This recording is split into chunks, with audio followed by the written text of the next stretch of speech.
कलाहांडी जिला जयपाटना ब्लॉक अंतर्गत उच्चला ग्रामर मंडाई यात्रा अनुष्ठित हो जाइछि। मंडाई यात्रा रे शह शह लोकंक समागम होई पौष पूर्णिमा द्वितीय तृतीय तिथि रे मां बड़घरियाणी मंडाई यात्रा बहु धूमधाम रे पालित हो जाइछि। एही मंडाई यात्रा रे गाँव रो हजार हजार लोके और आखपाख गाँव रो शह शह लोकंक समागम होइछि। मां बड़घरियाणी को नड़िया धूप दीप कुकुड़ा मेंढा बलि आदि दिया जाय थाए। मोर ना होजे पूर्णचंद्र साहू आम गाँव गोटे विलेज मजिस्ट्रेट हिसाब से अच्छी आज्ञा उछला आम गाँव हूँ उछला थाना जयपाटना जिला कलाहांडी। मंडाई यात्रा केते वर्ष अब बहु पूर्व पुरुष आज को 100 वर्ष है दंड यात्रा अनुष्ठित होछि उधर वर्ष भी है अनुष्ठित होछि।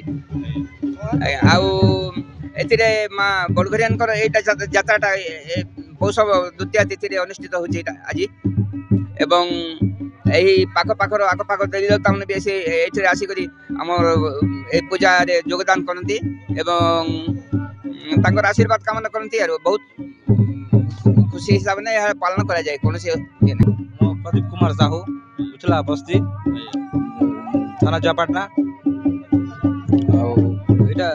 दीर्घ वर्ष है चली जनता परंपरा जनता आगु चलती जयपाटना रश्मि रंजन ठाकुर रिपोर्ट कामयाब टीवी।